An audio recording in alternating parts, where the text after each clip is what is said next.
르나르 감독이 대표팀 감독직에 큰 관심이 있다는 이야기가 나오고 있는데 스포츠조선에서 르나르 감독과 단독 인터뷰를 진행했어요. 그런데 여기서 르나르 감독이 나의 최우선 순위는 한국 대표팀이다 라는 이야기를 했다고 합니다. 인터뷰 내용을 조금 더 자세하게 살펴보면 한국 A대표팀과 2026년 북중미 월드컵을 함께하고 싶다. 현재 여러 팀이 관심을 보내주고 있는데 나의 최우선 순위는 일단은 한국 대표팀이다. 매우 강력하게 한국 대표팀에 대한 의지를 드러내고 있고요. 조금 더 읽어보면 2026년 월드컵에 나가고 싶기 때문에 한국 대표팀을 원하는 건 나의 이런 개인적인 동기가 있기 때문이다. 그리고 또한 최근 여러 팀들과 이야기를 나누고 있는데 조만간 결정을 내릴 예정이지만 아직까지 대한축구협회와는 어떠한 접촉도 이루어지지 않은 상태다. 그리고 실제로 우리가 2018 러시아 월드컵 이후에 르나르 감독을 노렸었거든요. 당시에 김판곤 전력강화위원장이 르나르 감독을 이제 선임하기 위해서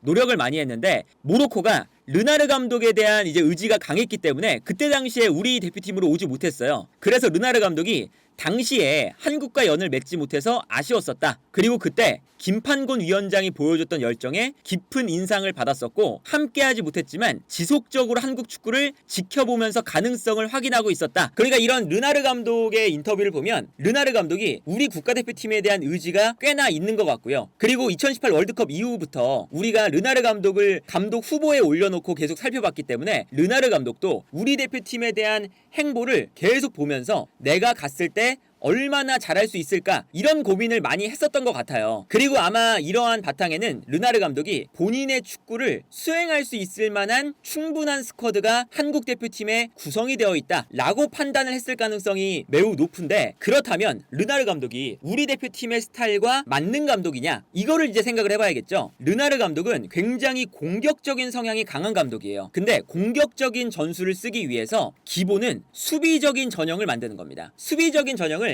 르나르 감독이 되게 재밌게 만드는데 최전방 공격수와 최후방 수비수의 상하 간격 그리고 오른쪽에 있는 선수와 왼쪽에 있는 선수의 좌우 간격 이 두 가지 간격을 최대한 좁혀서 좁은 블럭을 만드는 걸 좋아합니다. 그래서 뭐 4-2-3-1을 쓰거나 아니면 4-4-2를 쓰거나 거의 비슷해요. 두 줄 수비를 만들면서 마치 뭐 시메오네 감독의 수비 전형처럼 상하 간격과 좌우 간격이 매우 좁은 형태를 만듭니다. 경기장 안에 본인들의 이 수비 블럭을 딱 만들어 놓고 여기서 본인들의 축구를 만들거든요. 그리고 이러한 전형은 볼이 수비 전형 안으로 들어왔을 때 이 공간 안에서는 우리가 조금 더 수적 우위를 상대팀보다 가져가겠다는 의지가 담긴 전형이라고 볼 수가 있겠죠. 근데 여기서 르나르 감독이 공격적인 감독이라고 말씀드렸잖아요. 여기서 이제 어떻게 뛰냐면 저 좁은 간격을 가지고 전방 압박도 하고요. 그리고 수비 라인도 완전히 내리지 않습니다. 우리가 보통 경기장을 나눌 때 공격 지역, 그리고 미드필더 지역, 그리고 수비 지역 3등분을 해서 나누잖아요. 르나르 감독의 요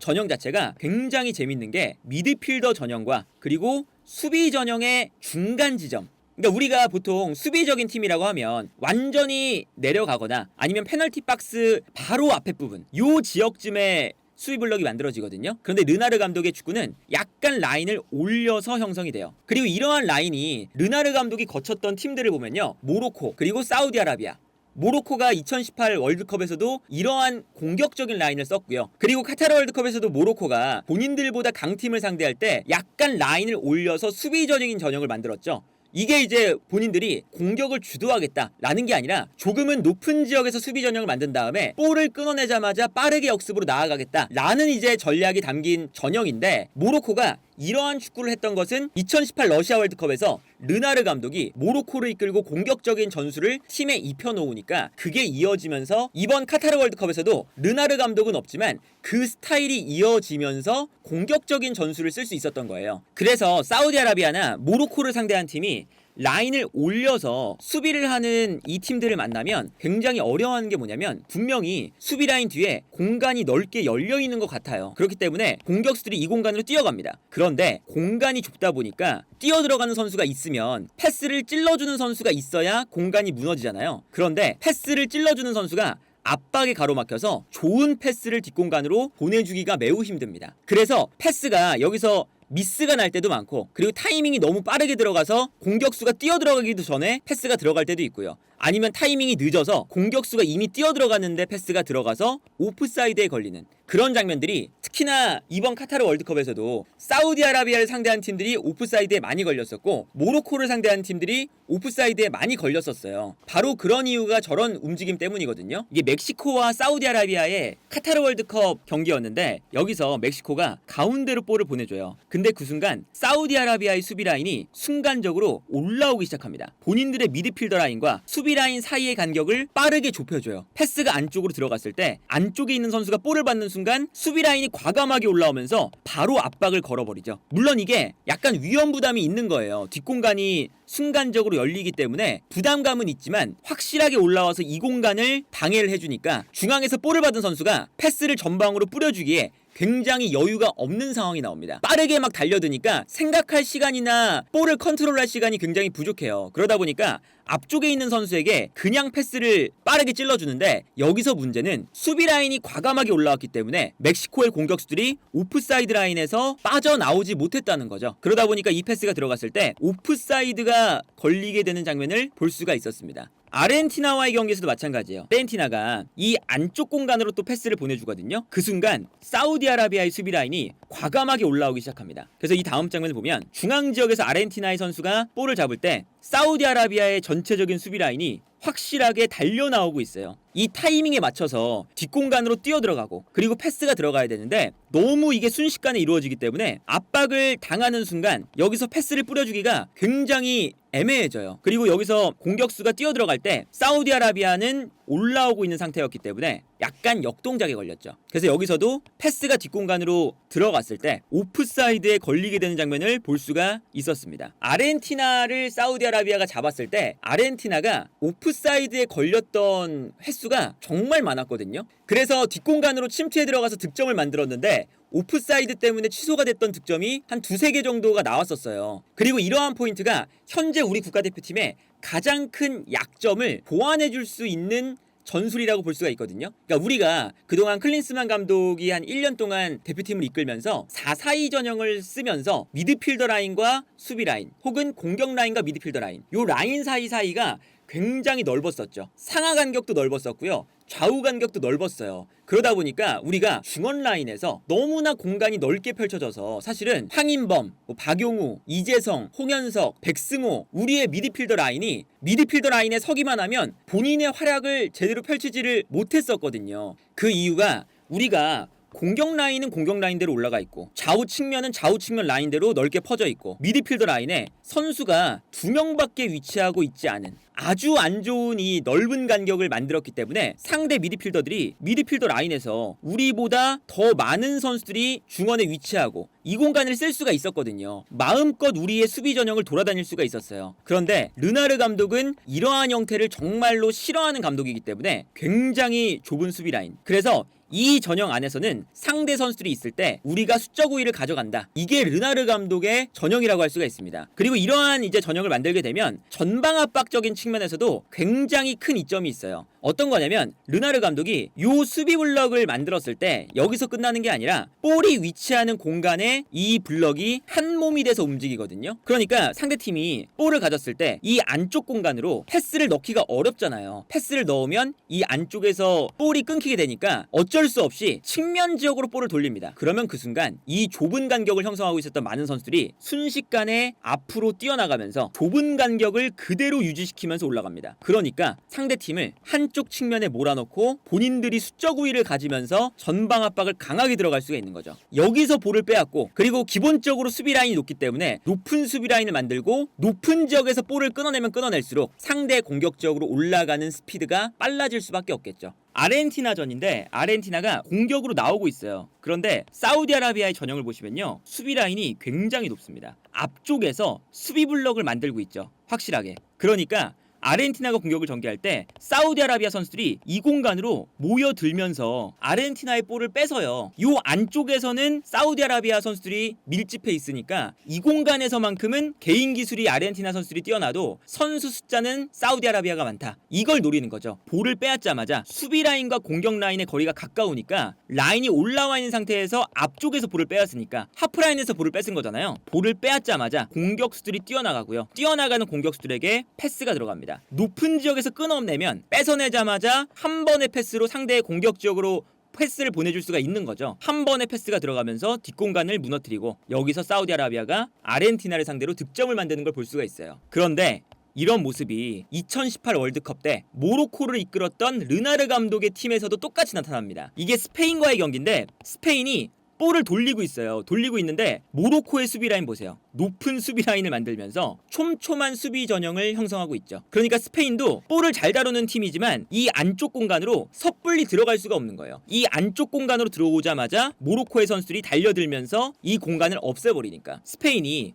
볼을 약간 돌립니다. 근데 돌리는 순간 모로코의 이 촘촘하게 유지되어 있는 이 수비 전형이 함께 올라와요. 순간적으로 쭉 밀고 올라가면서 뒤에서 볼을 돌릴 때 모로코의 선수들이 빠르게 달려들면서 볼을 빼앗아냅니다. 여기서 이제 간격 유지가 너무나도 잘 되면서 볼을 빼앗아내니까 뺏어내자마자 바로 뒷공간으로 뛰어갈 수 있죠. 그래서 여기서도 한 번에 볼을 빼앗아내서 스페인의 뒷공간을 무너뜨렸고 여기서 모로코가 득점을 만들어내는 걸 볼 수가 있었습니다. 그리고 이러한 특징들이 벤투 감독이 카타르 월드컵에서 우리 대표팀을 이끌고 구현해내고 싶었던 스타일과 굉장히 비슷한 면들이 있어요. 어떤 거냐면 좁은 간격을 만들고 이제 압박을 하거나 아니면 빌드업을 하거나 이런 것들에 더해서 짧게 빌드업 할 때도 있지만 앞쪽을 향해서 과감하게 볼을 걷어낼 때가 있습니다. 왜 걷어내냐? 걷어냈을 때 앞쪽에서 공격수가 싸운 다음에 세컨볼이 떨어지면 이 좁은 간격들이 순간적으로 올라가면서 세컨볼을 가져온다는 거죠. 그래서 이러한 특징을 2018 러시아 월드컵 때 모로코 대표팀에서부터 찾을 수가 있습니다. 모로코가 앞쪽으로 길게 볼을 찼어요. 포르투갈이 세컨볼을 앞쪽으로 떨어뜨립니다. 모로코의 선수들이 순간적으로 과감하게 올라오면서 한눈에 봐도 이 세컨볼이 떨어질 때 모로코 선수들의 선수 블럭이 훨씬 더 촘촘하고 강하게 올라오고 있죠. 그러다 보니까 이 공간으로 볼이 떨어졌을 때 모로코 선수들이 과감하게 붙어주면서 볼을 가져오는 데 성공합니다. 그러니까 한 번에 전방으로 볼을 붙여줬는데 세컨볼을 가져와 버리니까 앞쪽에서 볼을 소유할 수가 있게 되는 거죠. 이게 아까 말씀드렸던 볼이 있는 위치에서 우리가 공격을 진행한다 혹은 플레이를 전개하는 위치를 딱 잡고 올라갔을 때는 간격이 좁게 유지가 되니까 그 지역에서만큼은 우리가 수적 우위를 가져간다. 르나르 감독의 아주 중요한 전술적인 포인트가 발휘되는 부분이라고 할 수가 있는 거죠. 너무 과감할 정도로 올라와 버리다 보니까 올라왔을 때 오히려 올라오다가 이 압박이 통하지 않는 순간 뒷공간이 열린다거나 후방 라인에 대한 위험성은 당연히 가지고 있는 축구예요. 그래서 예를 들면 이게 사우디아라비아가 폴란드를 상대했을 때의 경기 장면인데 월드컵에서 폴란드가 골킥을 처리할 때 사우디아라비아가 좁은 간격을 형성하면서 올라오니까 반대편에 비어있는 공간으로 한 번의 패스를 뿌려줍니다. 그리고 반대편에서 볼을 잡는 순간 사우디아라비아의 수비 전형이 굉장히 올라와 있잖아요. 올라와 있다 보니까 이 공간 뒤로 한 번의 패스를 그냥 찔러줘요. 찔러주니까 뛰어들어가는 선수에게 그냥 딱 두 번의 패스만에 뒷공간이 무너집니다. 그리고 뛰어들어가는 선수가 또 볼을 잡아서 또다시 뛰어들어가는 선수에게 한 번 더 볼을 넘겨주죠. 그리고 여기서 완벽하게 사우디아라비아의 측면 공간을 무너뜨리고 안쪽으로 크로스. 여기서 이제 득점이 만들어지는 장면을 볼 수가 있었거든요. 모로코 대표팀 시절의 이제 경기 장면인데 이란과의 경기였어요. 모로코 선수들이 과감하게 올라와서 압박을 합니다. 그런데 여기서 이란이 모로코의 압박을 받을 때 압박을 풀어내서 오히려 역동작이 걸려요. 그러다 보니까 이 앞쪽에 있는 선수들이 올라가 있기 때문에 뒤쪽에는 선수가 없잖아요. 그래서 요 패스가 뒷공간으로 들어가자마자 모로코 선수들의 수비 숫자가 뒷공간에서는 확 줄어드는 모습이 나옵니다. 그래서 여기서 편안하게 이란 공격진이 볼을 끌고 올라가면서 뒷공간으로 패스를 보내주고 수비 라인이 애초에 엄청나게 높죠. 그러다 보니까 뛰어들어가는 선수가 이 뒷공간을 완벽하게 무너뜨려서 결정적인 득점 찬스를 잡는 장면이 나오게 됩니다. 그래서 분명히 이렇게 이제 공격적인 이 조직력을 갖추는데 우리가 르나르 감독을 선임하게 되면 어느 정도의 시간이 필요할 수도 있고 분명히 시행착오가 있을 수도 있어요. 그런데 르나르 감독이 온다면 저러한 이제 공격적인 성향이 강한 앞쪽에서 상대를 압박하고 볼을 빼앗으려는 이러한 동작 자체가 경기를 보는 데 있어서 굉장히 재밌는 포인트가 될 것은 분명하고 그게 통하는 순간 사우디아라비아가 아르헨티나를 잡았던 것처럼 우리보다 강한 팀을 상대할 때 강한 팀이 우리의 저돌적인 압박에 당황을 해서 볼을 빼앗기는 그런 장면을 볼 수가 있는 거죠. 이런 장면도 마찬가지예요. 이 장면도 보시면 포르투갈을 상대할 때인데 모로코가 공격 라인과 미드필더 라인 그리고 수비 라인의 거리가 약간 멀어졌어요. 여기서 포르투갈이 요 안쪽으로 패스를 보내주고 당시에 이제 원톱이었던 호날두가 요 공간으로 내려오면서 볼을 받습니다. 그런데 모로코의 수비 라인이 정말 과감하게 호날두가 있는데도 불구하고 정말 공격적으로 올라와서 호날두의 움직임을 요 라인 사이에서 방해를 하려고 그래요. 그리고 앞쪽에 있었던 미드필더들도 요 공간을 좁혀주죠. 수비 라인은 올라오고 미드필더 라인 내려옵니다. 그러다 보니까 호날두가 볼을 잡았을 때 수많은 선수에 둘러싸여서 여기서 이제 볼을 빼앗는 장면이 나오거든요. 벤투 감독 때 월드컵에서 좋은 평가를 받았던 부분 자체가 우리가 월드컵에 나가서 상대를 전방에서 압박도 해보고 상대를 전방에서 압박하니까 상대팀이 오히려 우리의 압박에 당황을 해서 물러나게 되고 이러한 모습을 월드컵에서 보여준다는 것이 우리가 참 마음에 흡족한 그런 감정을 이제 가졌었던 거잖아요. 이제 그런 축구를 르나르 감독이 더 체계적으로 잡아줄 수 있는 감독이기 때문에 르나르 감독이 우리 대표팀에 온다면 매우 좋은 선택지가 될 것은 분명하고요. 그리고 우리 대표팀의 이 개개인의 성향을 생각을 해보면 뭐 과거부터 한국 축구의 기본적인 특징은 빠른 스피드와 기동력 그리고 그것들을 기반으로 한 빠른 공수전환이었죠. 그리고 여기에 대해서 한국 선수들의 특징 조직적인 측면에서 매우 본인들의 역할을 잘 수행한다는 특징을 가지고 있습니다. 그렇기 때문에 르나르 감독의 이 조직적인 체계에 적응만 할 수 있다면 기동력을 살려서 이 수비 블럭이 경기장 전체를 돌아다니면서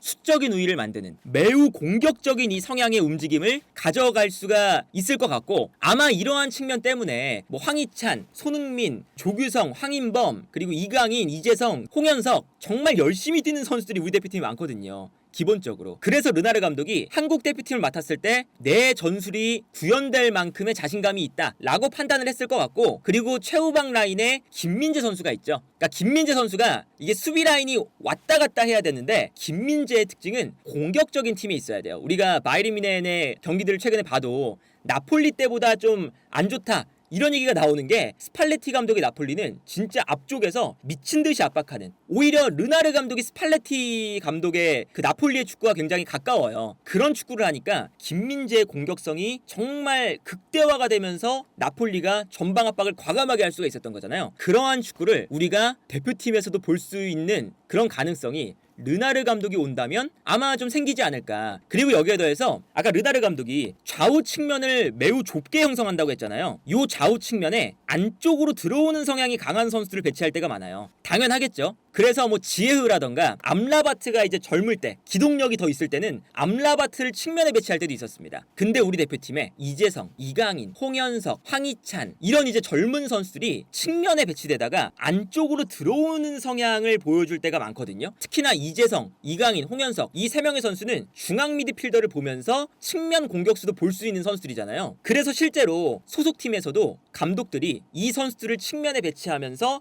안쪽으로 들어와서 중원 싸움에 가담하게 하는 간격을 좁혀주는 역할로 쓰거든요. 이러한 우리 대표팀의 선수단의 성향을 생각을 해봐도 르나르 감독은 우리 대표팀에 잘 맞는 감독이 되지 않을까 하는 생각이 분명하게 들고요. 그리고 사실 르나르 감독이 커리어 자체가 아프리카 네이션스컵 2회 우승 감독입니다. 일단은 커리어 자체도 그렇고요. 그리고 여기에 더해서 귀네슈 감독에게 아쉬웠던 게 나이가 좀 걸렸었잖아요. 나이도 55세 꽤나 젊은 감독이에요. 그리고 심지어 모로코, 사우디아라비아 그리고 뭐 일본 이런 이제 카타르 월드컵에서 약간 라인을 높여서 한국도 마찬가지죠. 우리보다 강팀을 상대할 때 더 이상 물러나지 않고 살짝 높은 지역에서 수비를 한 다음에 빠르게 역습으로 나아간다. 이게 최상위권 팀들을 제외하고 그 밑에 있는 팀들에게는 트렌드가 되고 있거든요. 그래서 이제 카타르 월드컵을 기점으로 그 뒤에는 유럽 리그에서도 그런 축구를 하는 팀들이 많아졌어요. 약팀이지만 더 이상 내려서지 않고 살짝 올라와서 압박을 하는 축구. 그런데 그 트렌드에 르나르 감독이 카타르 월드컵에서 중심적인 역할을 하고 있었습니다. 그리고 이러한 축구를 심지어 2018 러시아 월드컵 때부터 했기 때문에 지금 현재 세계 축구의 트렌드 그리고 우리 한국 축구가 뭐 예를 들어서 프랑스처럼 혹은 뭐 스페인처럼 볼을 막 점유하면서 모든 팀들에게 뭐 점유율을 가져가고 그런 축구를 할 수는 없잖아요. 그렇기 때문에 세계 축구의 트렌드에서도 여러 이제 갈래가 있는데 완전히 약팀도 아니지만 완전히 강팀도 아닌 중위권 혹은 중상위권 고쯤에 있는 팀들이 쓰고 있는 트렌드에 맞는